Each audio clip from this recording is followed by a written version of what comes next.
गोविंद रथ में से कूद गए। यदि मैं एकाएक चला जाऊंगा कुंती फुआ का प्राण नहीं बच पाएगा। उतरे क्यों, रुक क्यों गए? हम लोग तो कभी कोई ज्यादा बुद्धि लगाते हैं तो सोचते हैं एक पंथ दो काज करेंगे, लेकिन ठाकुर तो एक पंथ चार काज करने के लिए रुक गए। पहला काम, कुंती फुआ को आश्वासन मिलेगा अभी रुक जाऊंगा तो, नहीं तो हो सकता कुंती फुआ जी नहीं पाएगी।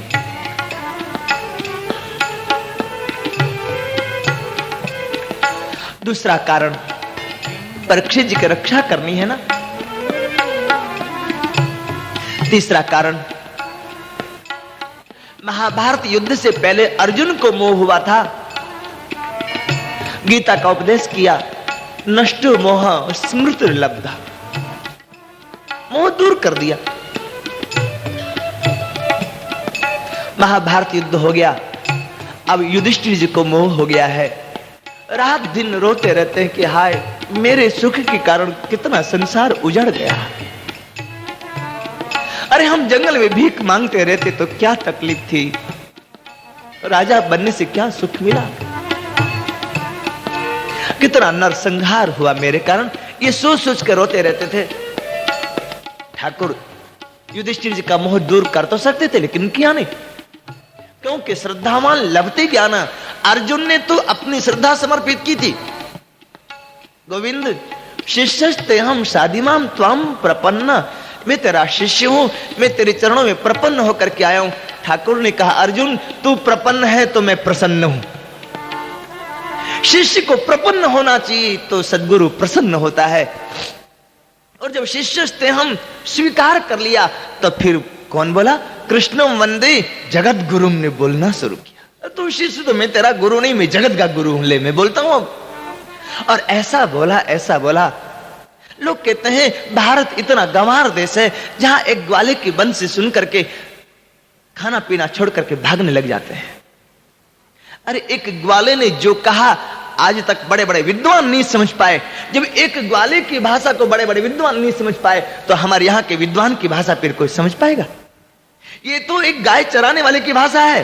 गीता तो एक गाय चराने वाले की भाषा है। जब एक गाय चराने वाले की भाषा को लोग नहीं समझ पाए, आज तक कितने विदेशी विद्वान हुए।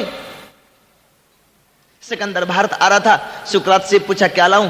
बोले और कुछ लाना नहीं लाना, मेरे लिए गीता ले आना। और बोले हाँ एक चीज और, गीता को समझाने वाले गुरु की भी आवश्यकता है। भारत का ही गुरु गीता समझा सकता है, बाकी विश्व की फिलोसफी गीता का कहां स्पर्श कर सकेगी? वो तो चरण तक नहीं स्पर्श कर सकती है। हमारी गीता की फिलोसफी बड़ी अद्भुत फिलोसफी है। गीता का दर्शन बड़ा अद्भुत दर्शन है। जब एक गाय चराने वाले की भाषा को संसार के विद्वान नहीं समझ पाए तो हमारे भारतवर्ष के विद्वान की भाषा को क्या समझ पाएगा? इसीलिए कहा मनु जी ने, एतद्देश प्रसूतस्य सकाशा दग्र जन्मनि स्वम स्वम चरित्रम शिक्षरन् पृथिव्याम सर्व मानवा। हमारे भारत का एक एक बच्चा जगत गुरु हुआ है। अथवा तो इसको एक दृष्टि से और देखा जाए, हमारे भारतवर्ष के गृहस्थ जीजा और साला की बात भी इतनी गूढ़ होती है कि बड़े बड़े विद्वान उसका अर्थ नहीं कर पाते। जीजा साला कौन? साला तो कन्हैया है ना। अर्जुन की बहन, गोविंद की बहन सुभद्रा का विवाह अर्जुन से हुआ। जब साला बहनों की बात नहीं समझ सकते तो संतों की बात कोई क्या समझ सकता है? ऐसा उपदेश किया, ऐसा उपदेश किया महाराज। वही समझ पाया जिसको ठाकुर समझाना चाहता था। ये तो बहुत लोग थे, अर्जुन के अलावा कोई समझ पाया? सुन भी नहीं पाए लोग तो कि क्या बोल गया पता नहीं लगा। अर्जुन का मोह तो दूर किया क्योंकि उसमें प्रपन्नता थी, लेकिन युधिष्ठिर जी में प्रपन्नता वाली बात नहीं है। युधिष्ठिर जी तो कन्हैया को अपना छोटा भाई मानते हैं, वात्सल्य वाली बात है। और छोटा भाई बड़े भाई को समझावे तो कोई जरूरी नहीं कि बड़ा भाई मान ही ले। तू बालक है ना तो भी नहीं समझता, रहने दे। युधिष्ठिर जी को गोविंद नहीं समझा पाए तो कौन समझाए? युधिष्ठिर जी से बड़े हैं भीष्म पितामह समझाएंगे। तो तीसरा लक्ष्य था युधिष्ठिर जी का मोह दूर करवाना, और चौथा लक्ष्य सरसैया पर पड़े भीष्म पितामह ठाकुर को याद कर रहे हैं। इतना तो करना स्वामी जब प्राण तन से निकले, इतना तो करना स्वामी। श्री गंगा जी का तट हो यमुना का वंशीवट हो, मेरा सांवरा निकट हो, जब प्राण तन से निकले, जब प्राण तन से निकले। और सांवरा भी निकट हो तो कैसे हो? देहांत काले तुम सामने हो, वंशी बजाते मन को लुभाते, गाता यही मैं तननाथ त्यागूं, गोविंद दामोदर माधवेते, हे कृष्ण हे यादव हे सखे। विष्णु पितामह सरसैया पर पड़े गोविंद को याद कर रहे थे। विष्णु पितामह की प्रतिज्ञा ठाकुर के कानों तक पहुंच गई। उसका कान तो इतना तेज है ना कि चेंटी के पग पायल बाजे, सो भी साहेब सुनता है। चींटी के पैर के नाप के पायल कोई बना सकता है कारीगर? कितना बड़ा कारीगर हो, लेकिन चींटी के पैर के नाप के पायल बनाना बड़ा मुश्किल है। लेकिन हाँ, कंप्यूटर युग है, हो सकता बना भी ले कोई। यदि बन भी जाए मान लीजिए, तो उसमें आवाज कितनी होगी जी? उस बनाने वाले के कान में नहीं आने वाली आवाज। लेकिन जितनी भी आवाज हो उस परमात्मा के कान तक पहुंच जाती है, क्योंकि उसका कान इतना तेज है ना। बीनु पद चलाई सुनई बीनु काना, बीनु पद चलाई सुनई बीनु काना, कर बीनु करम करे वेदनाना, कर बीनु करम करे वेदनाना, कर बीनु करम करे वेदनाना, कर बीनु करम करे वेदनाना। ओ सुने बिनु काना, बिना कान के सुनने वाला है, लेकिन कब सुने? विष्णु पितामह ने भाव से पुकारा। ठाकुर घबरा गया। ओ जग करुण पुकार सुनी, चौंक पड़े रणछोड़। विष्णु पितामह की आंखें कुरुक्षेत्र में नरकतारी नामक जगह में वहां बरस रही है, ठाकुर की याद कर करके।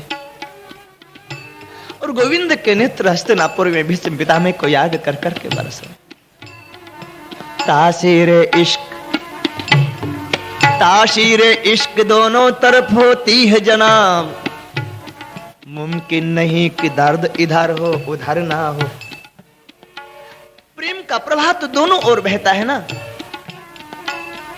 विष्णु पितामह की आंख के आंसू ठाकुर को रुला दिए। युधिष्ठिर जी ने पूछा, गोविंद हाँ आज किसकी याद में रो रहा भैया? ठाकुर ने कहा, दादा जो मेरे लिए रोता है ना, मैं उसके लिए रोता हूं, मैं सबके लिए नहीं रोता। ये यथामाम प्रवद्यन्ते तामस्तति वयाम्यहम्, जो मेरे लिए रोए मैं उसके लिए रोता हूं। अरे वो कौन भाग्यशाली है जिसके लिए तू रोवे? ठाकुर ने कहा, या विष्णु पितामह मुझे याद कर करके रो रहे हैं। मामे गुण गावत पुलक शरीरा, मामे गुण गावत पुलक शरीरा, गद गद गिरा नयन बहनीरा, गद गद गिरा नयन बहनीरा। विष्णु पितामह मेरे को याद करके रो रहे हैं, मैं उनको याद करके रो रहा। एक मैं तो जाता हूं उनका दर्शन करने के लिए, पता नहीं कब ये धर्म का सूरज अस्त हो जाए। अर्जुन ने कहा, दादा हम लोगों को भी चलना चाहिए, हमारे पिता में है, हमारे सिर से एक गार्जियनशिप का सहारा उठने वाला है, हम अनाथ होने वाले हैं, चलें हम लोग भी। चल पड़े सब। अर्जुन सखा संग में श्री कृष्ण आए, मधुर मोहिनी देखी मूरत लुभाए। पड़े भीष्म बाणों की सैया पे गाए, गोविंद दामोदर माधवेति। गोविंद रोजी जीऊ में, रोजी मरू में, रोजी जीऊ में, रोजी मरू में। हार सिंगार भी नाही करूं मैं, हार सिंगार भी नाही करूं। तन भी मंदिर, मन भी मंदिर, तन भी मंदिर, मन भी मंदिर। मंदिर भये हैं मोरे नैन, कान्हा दरस दे, ओ प्रीतम दरस दे। श्याम सुंदर पहुंचे, विस्मिता में के नेत्र बंद हैं, आंखों से अश्रुधारा बह रही है। पांचों पांडवों ने प्रणाम किया, द्रौपदी ने प्रणाम किया। कौरव पक्ष में तो कोई बचा ही नहीं था जो आता, पर हाँ 100 पुत्रों को जन्म देने वाले अभागे अंधे माता पिता धृतराष्ट्र और गांधारी बचे थे। वे कैसे आवे? कुंती ने उनको सहारा दिया और ले आए। सबने प्रणाम किया, ध्यान नहीं दिया। आखिर में जब गोविंद ने प्रणाम किया विस्मिता में के चरणों में, तब आंख खुली। अरे छलिया, ये तो क्या कर रहा है? मैं तेरी चरणों में प्रणाम करूं कि तू मेरी चरणों में प्रणाम करे? अब तो एक प्रार्थना मेरी, क्या? गोपी बावरिया मीरा दीवानी, गोपी बावरिया मीरा दीवानी। मेरी भी है पिया प्रीत पुरानी, मेरी भी है प्रिया प्रीत पुरानी। तुरी चरनिया में प्राण तजू मैं, तोरे चरनिया में प्राण तजू मैं, तोरे चरनिया में प्राण तजू मैं, तोरे चरनिया में प्राण तजू मैं। आवे तबई मोहे चैन, कान्हा दरस दे, ओ प्रीतम दरस दे। अरे छलिया, जीवन भर तो तू छल करता रहा। कभी नंदगोप का बेटा बनकर मेरे को बुला देता था, कभी वसुदेव का बेटा बनकर के मेरे को चक्कर में डाल देता था, लेकिन अब तो कम से कम ये पर्दा हटा दे। गोविंद, मेरी अंतिम प्रार्थना है, इसके बाद मैं कुछ कहने लायक नहीं रहूंगा।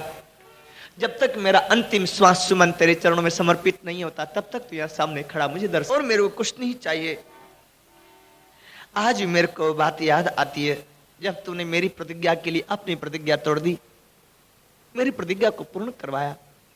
तूने प्रतिज्ञा की थी एक पिता का पुत्र हूं तो शस्त्र नहीं उठाऊंगा, और मैंने प्रतिज्ञा की थी एक पिता का पुत्र हूं तो शस्त्र उठवा के मानूंगा। आज जो हरिहर शस्त्र गहाऊं तो लाजो गंगा जननी को शांतनु सुतन कहाऊं। तुमने मेरी प्रतिज्ञा रखने के लिए अपनी प्रतिज्ञा छोड़ दी, एक रथ का चक्र ही लेकर के दौड़ पड़े, और कितना अद्भुत उत्तर दिया। आप यही कहना चाहते हैं पिता में कि मैं एक पिता का पुत्र नहीं, मैं कहता हूं। बोली गोविंद सुनो भीष्म भगत राज, मोको जन्म देन हारे जग में अपार है। सिंधु खंब पृथ्वी पाषाण सी प्रगट होत, कह लगी वर्णों मेरे अमित अवतार हैं। कोई कहे मुझे, और अवतार की बात छोड़ो, इसी अवतार में देखो ना, कोई कहे मुझे वसुदेव देव की को लाल, कोई कहे नंद और जसोदा को कुमार है।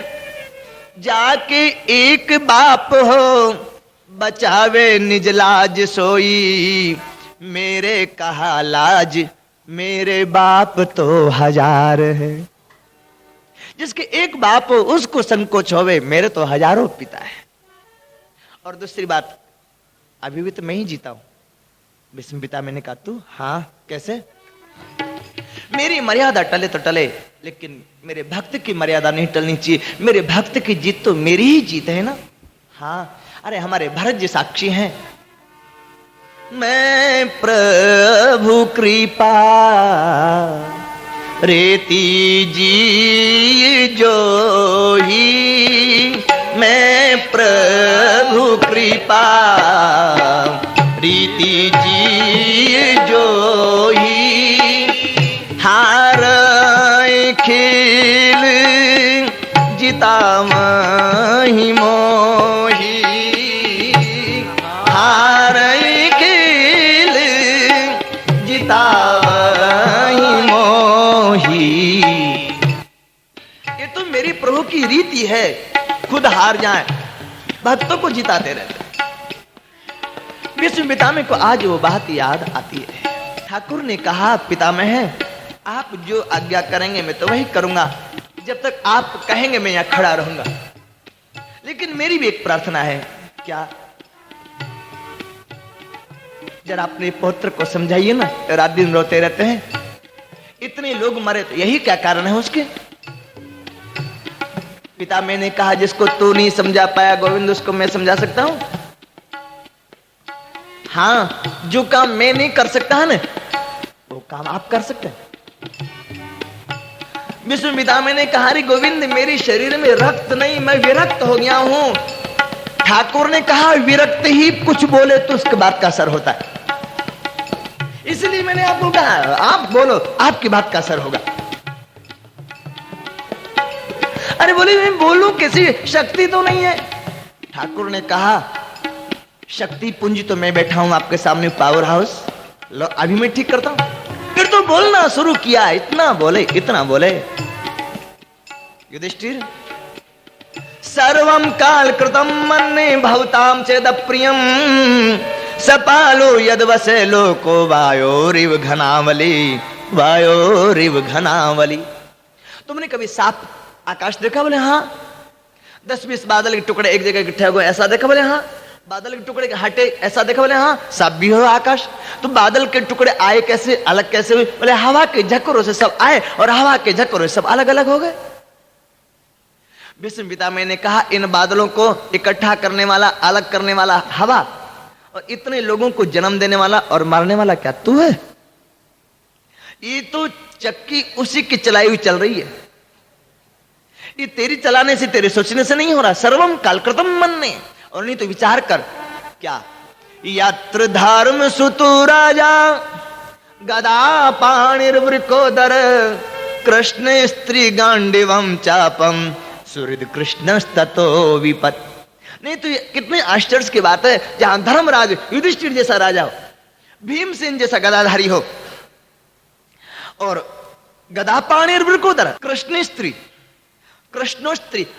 ये अर्जुन जैसा धनुर्धारी हो, और अर्जुन के हाथ में गांडीव जैसा परम तेजस्वी धनुष हो।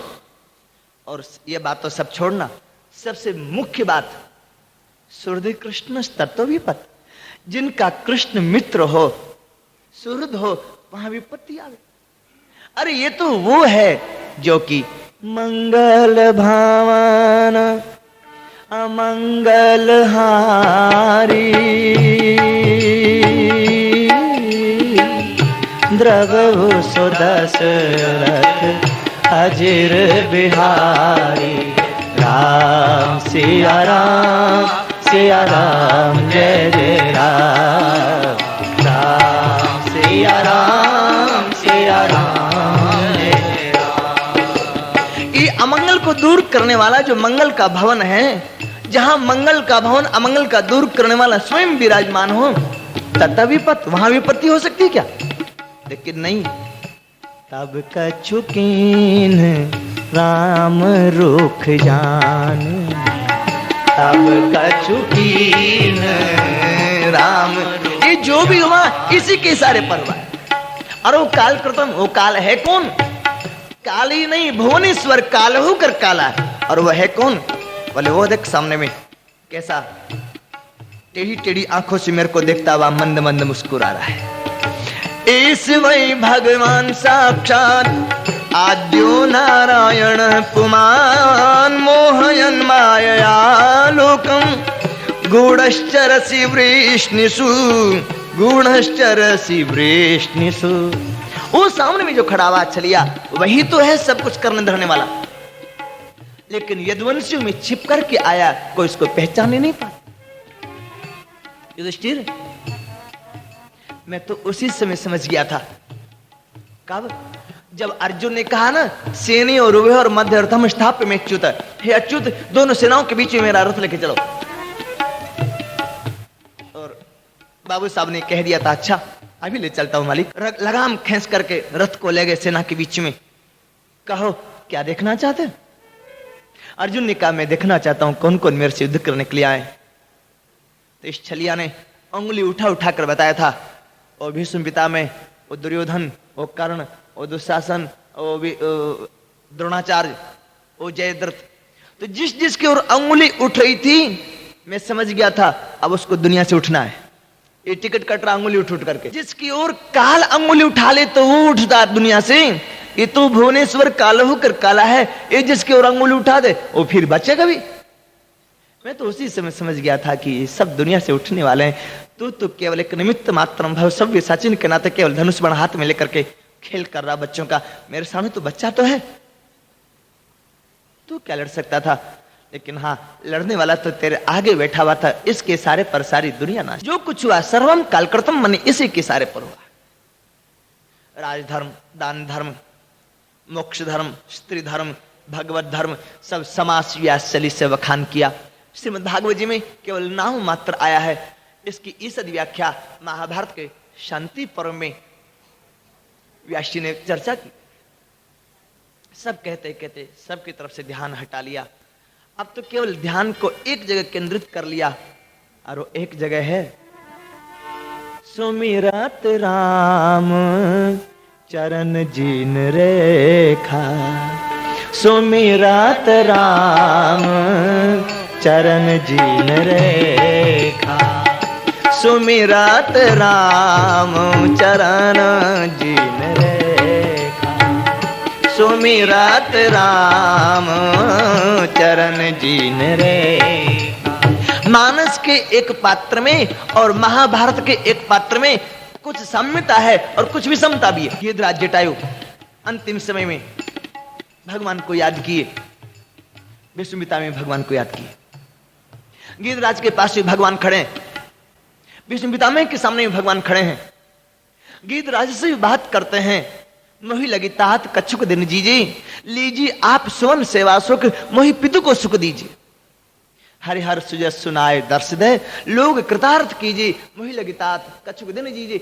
भीष्म पितामह से भी बात कर रहे हैं, लेकिन दोनों की स्थिति में एक अंतर है।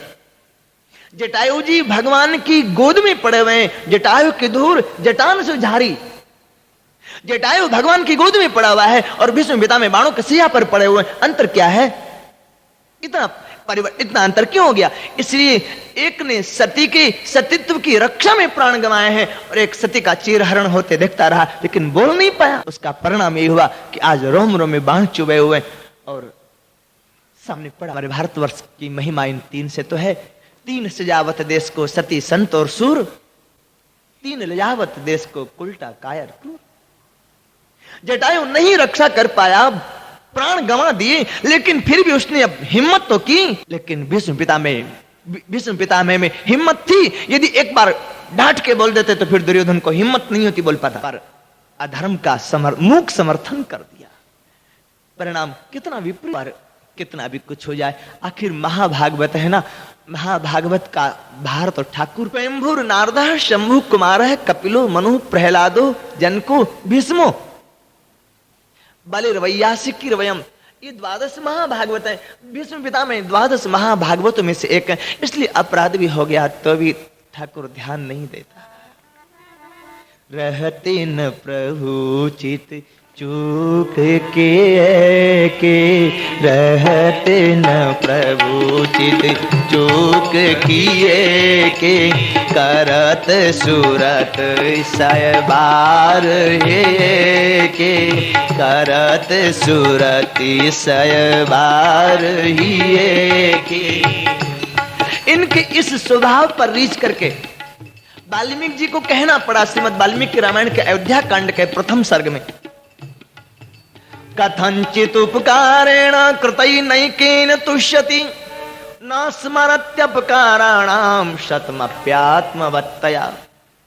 भक्त के अपराध की ओर ध्यान नहीं है। भक्त ने एक बार किसी से प्रणाम कहलवाया, सुन करके प्रसन्न हो रहे हैं और अपराध देख करके भी। चूक किए की करत सुरति सयबार हिये की। उत्तरायण आया, आज 56 दिन पूरे हो गए विश्वामित्र को सरसैया पर पड़े पड़े।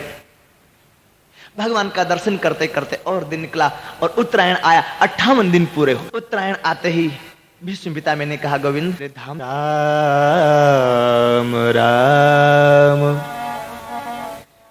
कही, राम कही, राम राम कही राम।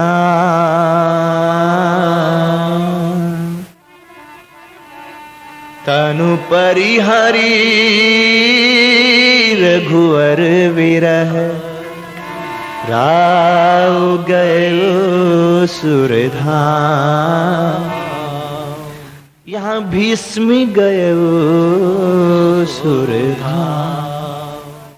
गोविंद का नाम स्मरण करते हुए, गोविंद का दर्शन करते हुए, उसकी वाणी सुनते हुए रोम रोम में श्याम समाया हुआ है। विश्वामित्र में ठाकुर के धाम पधारे, देवताओं ने पुष्प वर्षा करके जय जयकार की।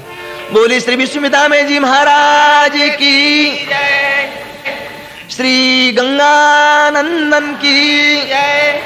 आज गंगा के किनारे गंगा के पुत्र की कथा करते हुए कैसा तो लग रहा है। अपने पुत्र की इस कथा को सुन करके गंगा जी भी बड़ी प्रसन्न हो रही होगी कि चलो मेरा पुत्र, दुनिया से जाना तो सबको है, आए हैं सुजाएंगे राजा रंक फकीर, एक सिंहासन चढ़ चले एक बंधे जंजीर। जाना तो सबको है, लेकिन मेरा बेटा गोविंद का दर्शन करते करते, मेरे ठाकुर का दर्शन करते करते ठाकुर के धाम गया। गंगा जी को भी एक कथा सुन करके